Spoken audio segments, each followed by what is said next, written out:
আল্লাহ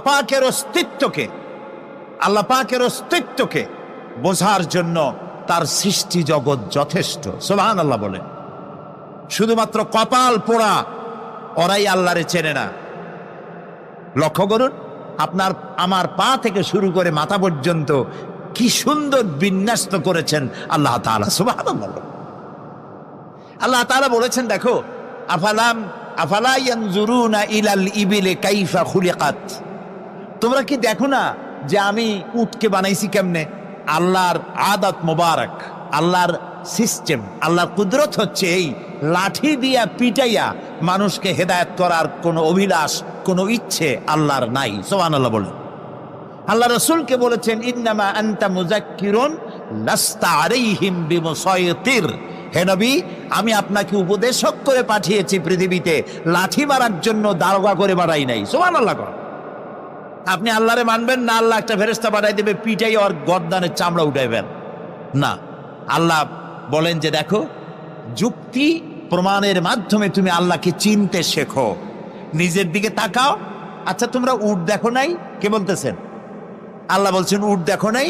আফালা ইয়ানজুরুনা ইলাল ইবিলি কাইফা খুলিকাত ওয়া ইলাস সামায়ে কাইফা রুফিআত।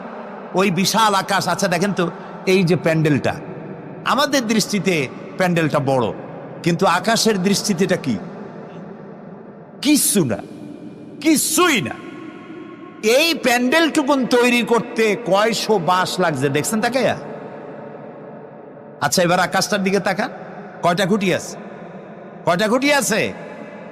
আল্লাহ তাআলা বলছেন, আনতুম আশাদ্দু খালকান আমিস সামাউ বানাহা। তোমারে বানানো কঠিন না ওই বিশাল আকাশটা বানানো কঠিন? তো অত বড় আকাশটাই তো আমি বানাইছি। কে বলতেছেন? আল্লাহ তাআলা। আল্লাহ বলছেন, আফালা ইয়ানজুরুনা ইলাল ইবিলি কাইফা খুলিকাত। উট বানাইছি কেমনে দেখো নাই? এইটা নিয়ে মুফাসসিরিনে কেরাম অনেক তাফসীর করেছেন। কেউ বলেছেন আল্লাহ তাআলা এই জন্য এটা বলেছেন যে উটের দুইটা হাঁটু। সমস্ত প্রাণীর হাঁটু কয়টা? দুইটা। আপনার কি দুইটা হাঁটু? একটু বুঝে শুনে জবাব দেন। আমাদের হাঁটু কয়টা? গরুর কয়টা? হাতির কয়টা? সব প্রাণীর হাঁটু একটা, উটের হাঁটু দুইটা। তারপর উট মরুভূমিতে থাকে, মরুভূমির জাহাজ, অনেক কথা অনেকে বলেছে। কিন্তু একজন চিকিৎসা বিজ্ঞানী কোরআনে কারীমের এই আয়াত পড়ে তিনি চিন্তা করলেন, আল্লাহ উটের কথা কইলেন কেন? যে কেমনে বানাইছি দেখো নাই, নিশ্চয় ওর মধ্যে কিছু আছে। সে উটকে চেরাফারা করলো, উটকে অপারেশন করে, সার্জিক্যাল অপারেশন করে তারপরে তিনি আবিষ্কার করলেন। শুনুন কি আবিষ্কার করলেন তিনি আবিষ্কার করলেন, পৃথিবীর সমস্ত মানুষেরা, সমস্ত প্রাণী জগৎ পানি পান করে আর সবটা পেশাব করে বের করে দেয়। উট একমাত্র প্রাণী পানি পান করার পর সবটা খাইয়া হজম করে না।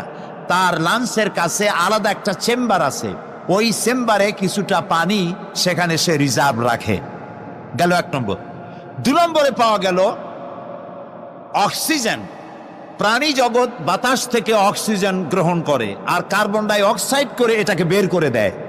উট একমাত্র প্রাণী অক্সিজেন যতটা গ্রহণ করে ততটা ছেড়ে দেয় না, প্রত্যেকে কিছুটা জমা করে রাখার জন্য তার বুকের মধ্যে একটা জায়গা, আল্লাহ একটা চেম্বার তৈরি করেছেন, ওখানে অক্সিজেন জমা থাকে। একদিকে পানি আর একদিকে অক্সিজেন শ্বাস প্রশ্বাসের জন্য। কারণ কি? কারণ হলো মরুভূমিতে বালুর ঝড় হয়, যাকে আরবিতে বলা হয় সাইমুম, বালুর ঝড়। এই ঝড় যখন শুরু হয় তখন একটানা ঝড় চলতে থাকে, 2 দিন 3 দিন 1 সপ্তাহ চলতে থাকে। মানুষেরা টের পেয়ে যার যার আশ্রয় গ্রহণ করে। উট তো মরুভূমিতে চড়ে বেড়ায়, সে এইটাকে পালাবে কোথায়? সে বাঁচবে কি করে মরুঝড়ের মধ্যে? বালির ঝড়, বৃষ্টির মতো বালি পড়ে গাড়ি ডুবে যায়, পাহাড় ডুবে যায়, এই অবস্থা হয়ে যায়। উট বাঁচবে কি করে?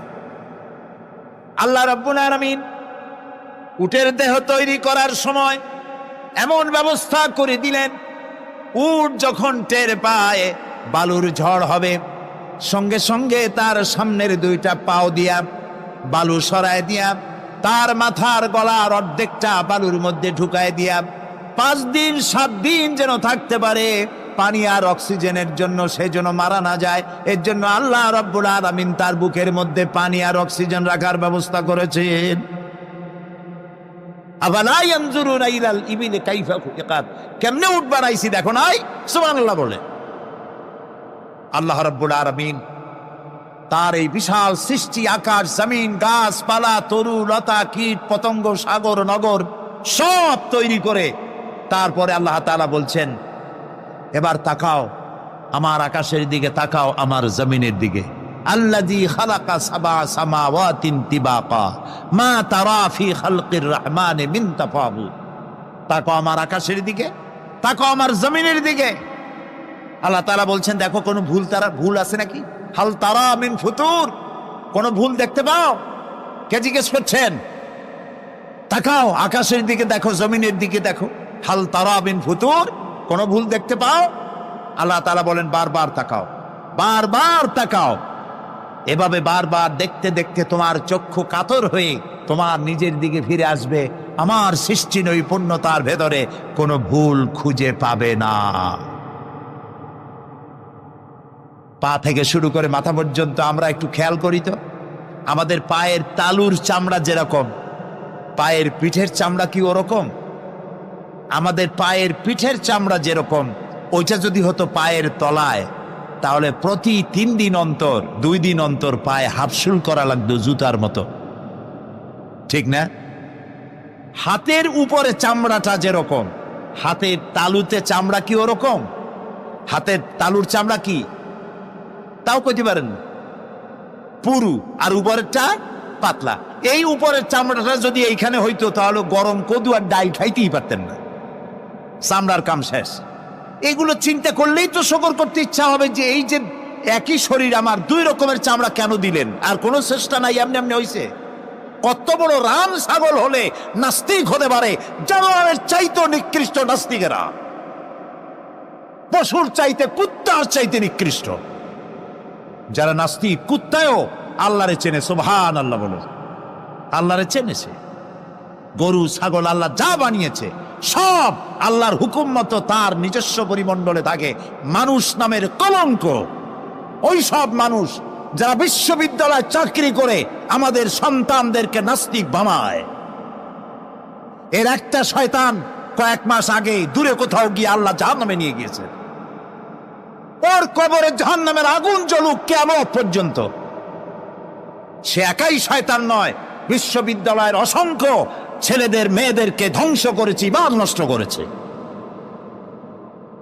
প্রিয় ভাই সব, আল্লাহ রাব্বুল আলামিন তার অস্তিত্বের প্রমাণ রেখেছেন আর বলেছেন, দেখো কোনো ভুল পাও নাকি?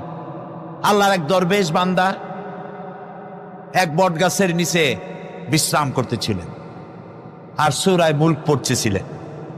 এই আয়াতের কাছে এসেছেন, হাল তারা মিন ফুতুর, দেখতে পাও কোনো ভুল?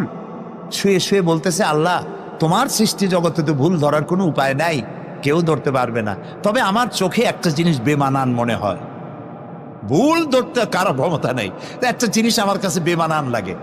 একা একা বলতেছে, সেটা হলো এই, তুমি তাল গাছ বানাইছো যেমন, তালও সেই রকম বড়, বেল গাছ যেমন বেলও বড়, নারকেল গাছ যেমন নারকেলটাও বড়, কিন্তু এত বড় বিরাট বট গাছ, ফল একেবারে এতটুকু এতটুকু, এইটা একটু বেমানান লাগতেছে।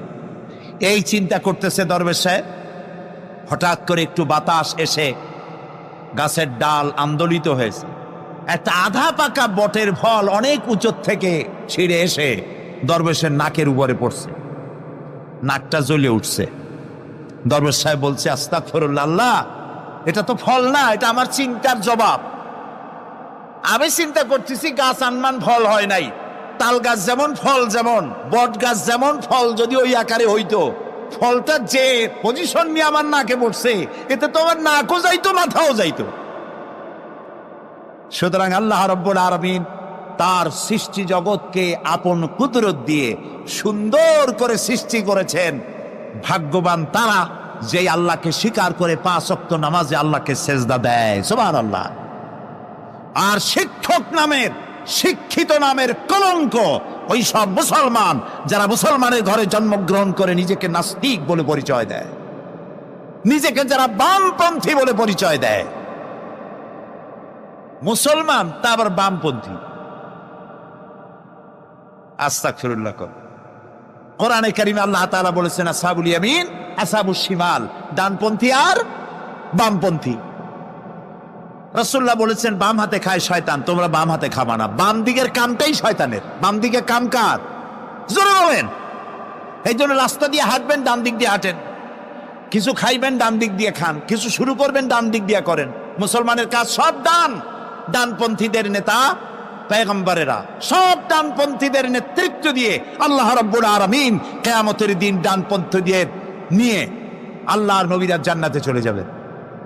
আর বামপন্থীদের নেতা শয়তান, বামপন্থীদেরকে শয়তানের নেতৃত্ব দিয়ে সবগুলিকে জাহান্নামে নিয়ে যাবে। এই জন্য দেখবেন বামপন্থীদের যত নেতা আছে, একটা নেতাও মসজিদে যায় না, নামাজ পড়ে না। প্রিয় ভাই, সব কপাল পোড়া না হলে কোন মুসলমানের সন্তান বামপন্থী আন্দোলন করতে পারে না। হতভাগ্য, নিকৃষ্ট, জঘন্য। আল্লাহ এদেরকে হেদায়েত করুন, বলেন আমিন। জোরে বলেন আমিন। ওরা নামাজে নাই, রোজায় নাই, আল্লাহ নাই, রসুলে নাই, পরকালে নাই, মক্কায় নাই, মদিনায় নাই। ঠিক কিনা? আল্লাহ হেদায়েত নসিব করুন, বলেন আমিন। তাহলে তিনটি পুঁজির কথা বলেছিলাম। তার মধ্যে প্রথম পুঁজি হলো আল্লাহর কি বিশ্বাস করতে দেখি? অস্তিত্বকে বিশ্বাস করা। এই অস্তিত্বের উপরে আমি আর আলোচনা করতে চাই না। আমরা বিশ্বাস করি আল্লাহ আছেন, ঠিক না? আচ্ছা, এবার প্রশ্ন করি, আল্লাহ আছেন, কোথায় আছেন? আচ্ছা, বুঝতে পারছি আপনাদের মধ্যে ইখতিলাফ হয়ে গেছে। কেউ বলছেন সব জায়গায়, কেউ বলছেন আরশে, কেউ বলছেন আকাশে। আর যারা বেশি বুদ্ধিমান তারা কোনো জবাব দেন নাই, চিন্তা করছেন কোনটা কইয়ে কোন জ্বালায় পড়ি। আল্লাহ রাব্বুল আলামিন কোথায় আছেন সেই প্রশ্ন আল্লাহ কি করা দরকার? আল্লাহ আপনি কোথায় আছেন, এই প্রশ্ন আমরা করার আগে আল্লাহ রাব্বুল আলামিন কোরআনে কারীমের মধ্যে জবাব দিয়ে দিয়েছেন, আর রাহমানু আলাল আরশি ইসতাওয়া। সুবহানাল্লাহ। বলে আল্লাহ সব জায়গায় আছেন, একথা ঠিক নয়। কেন ঠিক নয় সেটাও বুঝাই দেয়। সব জায়গা বলতে তার মধ্যে তো টয়লেটও আছে। সব জায়গা বলতে আরো বহুত খারাপ জায়গা আছে, আমি সে জায়গাগুলির নাম নিলাম না। তাহলে আল্লাহ কি সেসব জায়গা আছেন? বলেন নাউজুবিল্লাহ। আল্লাহ নিজেই বলছেন আল্লাহ আছেন আরশে ইস্তাওয়া। আল্লাহ আছেন কোথায়? আরশে। আল্লাহ যে আরশে আছে সেই জন্যই তো মানুষেরা হাত উঁচু করে আল্লাহর কাছে, এরকম বলে যে উপরওয়ালা। বলে না, না নিচুওয়ালা বলে? সব জায়গাওয়ালা এরকম বলে, উপরওয়ালা বলে। আল্লাহ আছেন আরশে, কিন্তু প্রত্যেক রাতে তিনি প্রথম আকাশে আসেন। সুবহানাল্লাহ। বান্দাদেরকে ডাকার জন্য আসেন। আল্লাহ সর্বত্র জ্ঞান রাখেন। তার ইলমের মধ্যে এক চুল পরিমাণ জায়গা আকাশেও নাই, জমিনেও নাই যে আল্লাহ রাব্বুল আলামিন ওই জায়গাটুকুন সম্পর্কে তাৎক্ষণিকভাবে অবহিত নন। এমন এক চুল পরিমাণ জায়গা আকাশেও নাই, জমিনেও। এটাই হলো আল্লাহ সব জায়গার জ্ঞান। তার ইলমের মধ্যে সব তিনি জানেন। একথা একটি ছোট্ট আয়াতের মধ্যে এভাবে বলা হয়েছে, وَيَعْلَمُ مَا فِي الْبَرِّ وَالْبَحْرِ وَمَا تَسْقُطُ مِنْ وَرَقَةٍ إِلَّا يَعْلَمُهَا। এই পৃথিবীতে জমিনের ভিতরে কি হয়, সমুদ্রের অতল তলদেশে কি হয়, সব আমি জানি। এমনকি এই পৃথিবীর কোনো একটি গাছের পাতা যদি পড়ে যায়, কোন দেশের কোন গাছের কোন পাতা পড়েছে সে খবর আমি আল্লাহর কাছে হয়ে যায়। এটি আমি বললাম, বানায় বললাম? এটি কোথায় আছে? তো আল্লাহ রাব্বুল আলামিন কোরআনে পরিষ্কার করে বলে যে একটা পাতার খবর যদি আল্লাহর কাছে হয়, তাহলে আমরা কোথায় কি করি তিনি টের পান না? অবশ্যই টের পান। এটি আমাদের মনে রাখতে হবে। তো আল্লাহ তাআলা, তার উপরে আমাদের বিশ্বাস হচ্ছে এই যে তিনি আরশে ইস্তাওয়া, আরশে আছেন, এবং তিনি না জানেন, না দেখেন এমন কিচ্ছু নাই, না শোনেন এমন কিচ্ছু নাই। এমনকি সমুদ্রের অতল তলদেশে ছোট্ট পাথরের ভিতরেও যদি একটি পোকা যদি পালায়ে থাকে, এমন পোকা যা মাইক্রোস্কোপ যন্ত্র ছাড়া দেখা যায় না, এমন একটি পোকা আটলান্টিক বা প্রশান্ত মহাসাগরের অতল তলদেশে থেকে যদি ক্ষুধার যন্ত্রণায় চিৎকার মারে, কেউ শোনে না, আরশের মালিক আল্লাহ রব্বুল আলামিন বলেন আমি শুনতে পাই। সুতরাং তিনি সব শুনতে পান, তিনি দেখতে পান, এবং সবকিছু তার নলেজে আছে। এ হচ্ছে আল্লাহর অস্তিত্বে বিশ্বাস। 2 নম্বরে আল্লাহর সিফাতে বিশ্বাস। 2 নম্বরে কি বলেন? সিফাত মানে কি? গুণ। বলেন কি? গুণাবলীতে বিশ্বাস। আল্লাহর নাম আল্লাহ, বলেন তো।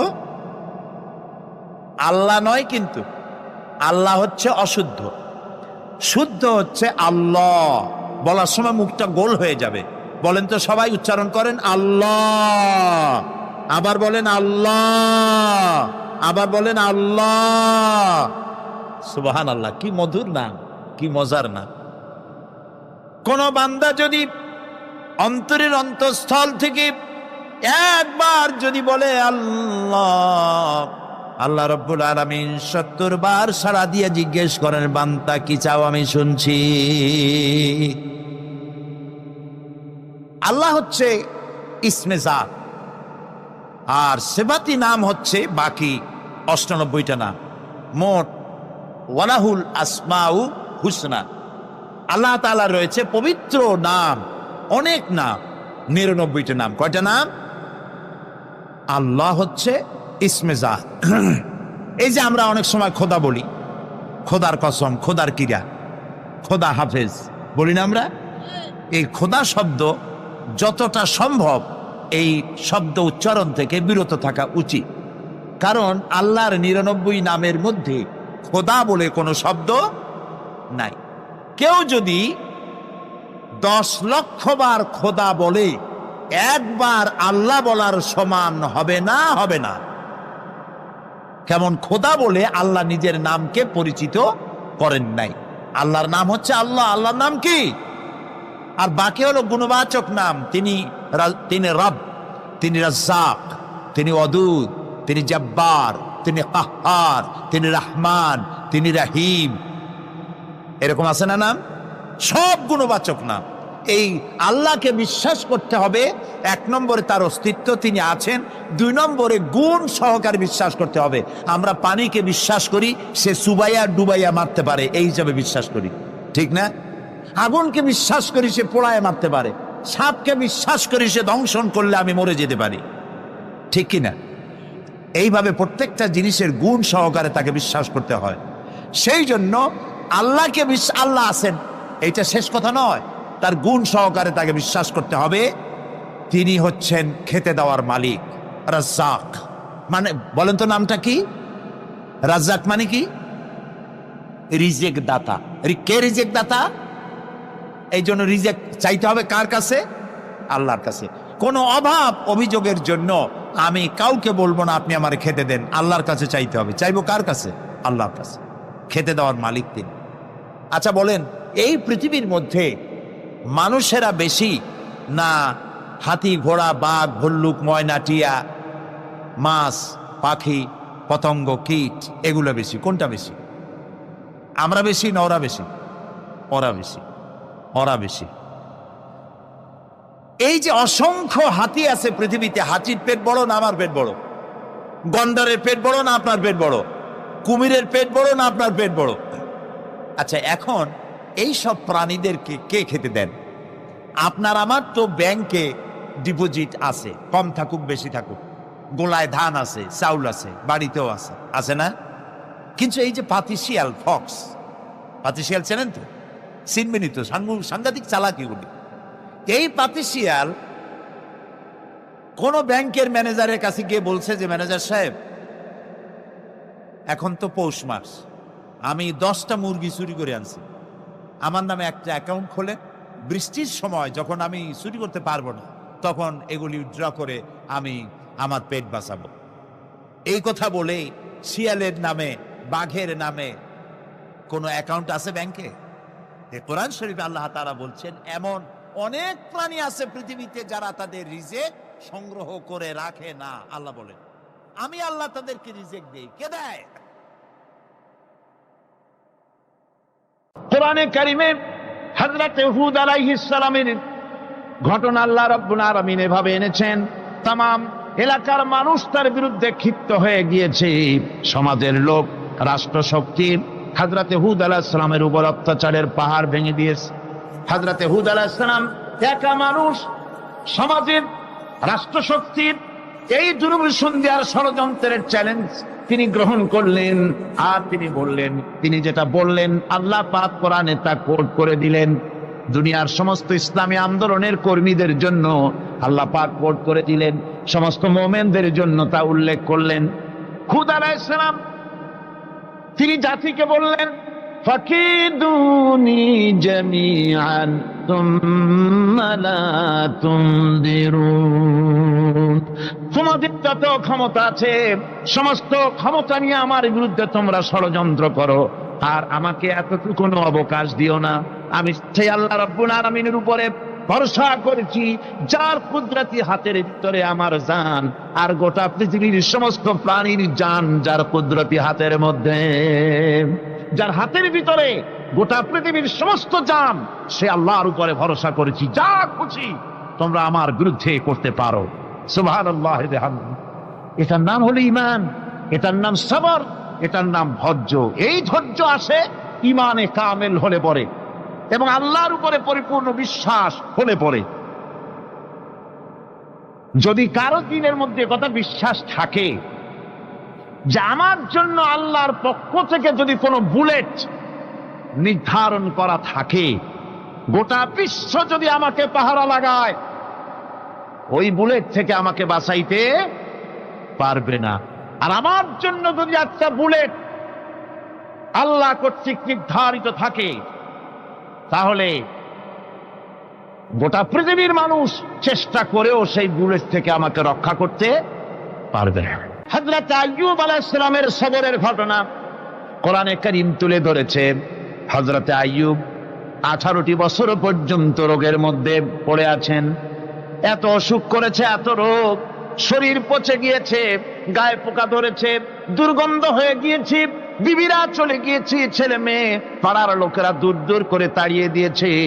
এবার জঙ্গলের ভিতরে গিয়ে আশ্রয় নিয়েছেন।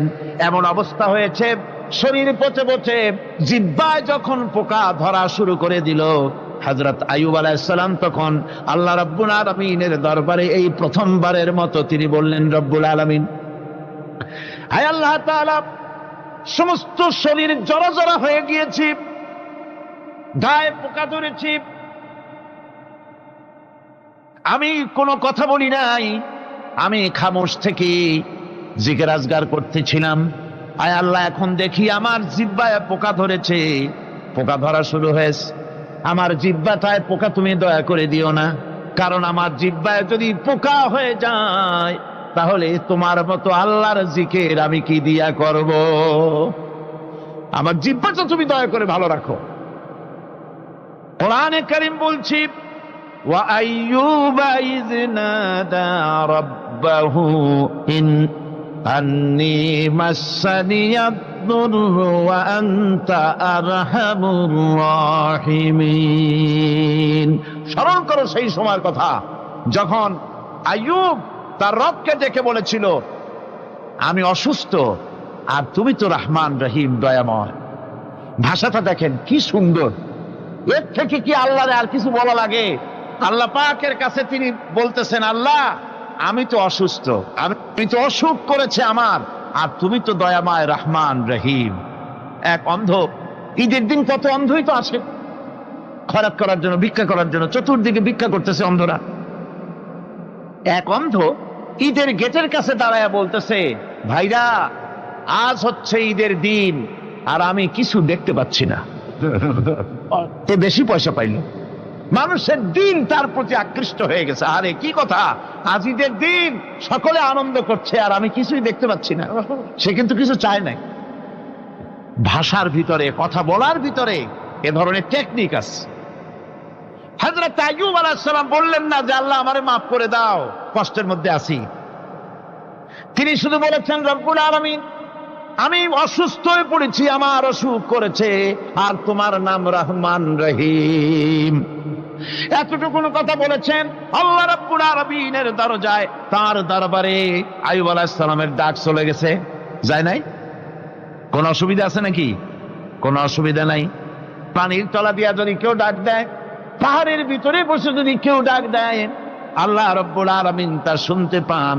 ইউনূস আলাইহিস সালাম মাছের পেটে বসে চিৎকার মেরেছিলেন, লা ইলাহা ইল্লা আনতা সুবহানাকা ইন্নী কুনতু মিনাজ জালিমিন। যিনি বলছিলেন, আয় আল্লাহ তাআলা, আমি তোমার প্রশংসা করছি, তুমি ছাড়া উপাস্য নাই, মাবুদ নাই। আমি তোমার পবিত্রতা ঘোষণা করছি, আমি তো জালিমদের অন্তর্ভুক্ত হয়ে গেছি। বাস এতটুকুন কথাই বলেছেন। আল্লাহ পাক বলছেন, ইউনূসের ডাক তো কেউ শোনে নাই, পানির মধ্যে কেউ শোনে নাই, জমিনের কেউ শোনে নাই, মহাশূন্যের কেউ শোনে নাই, কিন্তু মাছের পেটের ভেতরে থেকে গভীর অতল দরিয়ার তলদেশ থেকে মাছের পেটের ভিতরে বসে আমার ইউনূস যে ডাক দিল, ওই ডাক আমি আরশের মালিক আমি শুনতে পেয়েছি, আর সঙ্গে সঙ্গে জবাব দিয়েছি। ফাস্তাজাবনা লাহু ওয়া নাজ্জাইনাহু মিনাল গাম্মি ওয়া কাযালিকা নুজিল মুমিনিন। ডাকের সাড়া দিলাম, বিপদ দিয়া বাঁচায় দিলাম। শুধু ইউনূসের না, আল্লাহ পাক এ জায়গায় আবার ওয়াদা করলেন, দুনিয়ার যত মুমিন বান্দা আছে তারা যদি কখনো বিপদে পড়ে যায় আর আমারে যদি ডাকে, আমি এইরকম করে বিপদ থেকে বাঁচায়া দেব। আইয়ুব আলাইহিস সালাম যখন আল্লাহ রাব্বুল আলামিনের কাছে ফরিয়াদ করলেন, আল্লাহ পাক তখন বলছেন, কোরআনে কারীম বলছে, ফাস্তাজাবনা লাহু فكشفنا ما به من ضر وآتيناه أهله ومثلهم معهم رحمة من عندنا وذكرى للعابدين। আমি আইয়ুবের দোয়া কবুল করে নিলাম, শুধু তার পরিবার বর্গই দিলাম না, বরং আরো কিছু নিয়ামত আমি তাকে দান করে দিলাম। এবং তাই জন্য, যেহেতু তারা ছিল আমার অনুগত বান্দা, আমার বাধ্যগত, আমি এই জন্য রহম করেছি, সমস্ত রোগ শোক আমি মাফ করে দিয়েছি। আমাদের সামান্য একটু জ্বর হয়, যদি 2-3 দিন জ্বর হয়েছে, জ্বর ছাড়ে না, বলে যে এত ভালো ভালো কাজ করি তারপর আমার এত জ্বর হওয়া লাগে, অমুকরা এত পাপ করে, তা তো কিছুই হয়নি। খালি আল্লাহ আমার এই চোখে দেখলো, আমার বউর অসুখ, আমার অসুমুড়ি সারি না। ভাইরা, আপনি ঠিক পান না যে কি গুনাহ আপনি করেন। কোরআনে কারীম বলছি, ওয়ামা আসাবাকুম মিন মুসিবাতিন ফাবিমা কাসাবাত আইদিকুম ওয়া ইয়াফু আন কাসীর। যত বিপদ তোমাদের উপর আছে সব দুই হাতের কামাই করা, আর আমি তো অনেকগুলো ক্ষমা করে দেই। তোমরা যত পাপ করো, আকাম করো, সবগুলির শাস্তি যদি দুনিয়ায় দিতাম, সাহস করার সময় পেতে না। অসুখ হলেই অধৈর্য হয়ে যেও না, ধৈর্য ধরো। আল্লাহ পাক বলেন, শুধু আইয়ুব নয়, ওয়া ইসমাঈল ওয়া ইদরিস ওয়া যাল কিফলি কুল্লুম মিনাস সাবিরিন। এইভাবে করে ইসমাঈল, ইদ্রিস, জুলকিফল সবাই ছিল ধৈর্যশীল। জোরে বলেন সুবহানাল্লাহ। ধৈর্যের চরম পরাকাষ্ঠা ছিলেন তিনি। কোরআনে কারীম নবীদের এই কথাগুলি আমাদের শোনাচ্ছেন। হযরত ইয়াকুব আলাইহিস সালাম কলিজার টুকরা সন্তান হযরত ইউসুফ আলাইহিস সালামের জন্য তার মনটা পাগল ছিল। এত সুন্দর করে আল্লাহ তারে বানাইছিলেন, এত তিনি ছিলেন সৌন্দর্যের পিরামিড, যারা দেখলে চোখ ফিরানো যায় না, এমন সুন্দর সুপুরুষ, যারে দেখি সেই যুগের সুন্দরী যুবতী মেয়েরা রূপের মোহে পড়ে নিজেদের আঙ্গুলগুলি কেটে ফেলে দিয়েছিল। রূপের মোহে এমন অবশ হয়ে গেছে, আঙ্গুল কেটেছে, হাত কেটেছে, টের পায় নাই। আবার ভুল বুঝবেন না, দুনিয়ার সেরা সুন্দর পুরুষ ইউসুফ আলাইহিস সালাম, তা কিন্তু রাসূলের চাইতে বেশি নয়। হযরতে উম্মুল মুমিনিন আয়েশা রাদিয়াল্লাহু তাআলা আনহা তিনি বলেছেন, যেই সব সুন্দরী রমণীরা ইউসুফ আলাইহিস সালামকে দেখে রূপের মোহে পড়ে নিজেদের আঙ্গুলগুলো কেটে ফেলেছিল, ওরা যদি আমার হাবিবকে দেখতো, ওরা যদি আল্লাহ রাসূলকে দেখতো, তাহলে হাত কাটতে কাটতে কোন ফাঁকে দিয়ে কলিজা কেটে ফেলে দিত, ওরা টের পেত না। আবার বন্ধুগণ, হযরত আইয়ুব আলাইহিস সালাম সন্তানের মায়া, অন্যান্য ভাইরা হিংসায় পড়ে গেল, তারা নিয়ে তাকে কুয়ায় ফেলে দিল। সেখান থেকে তারা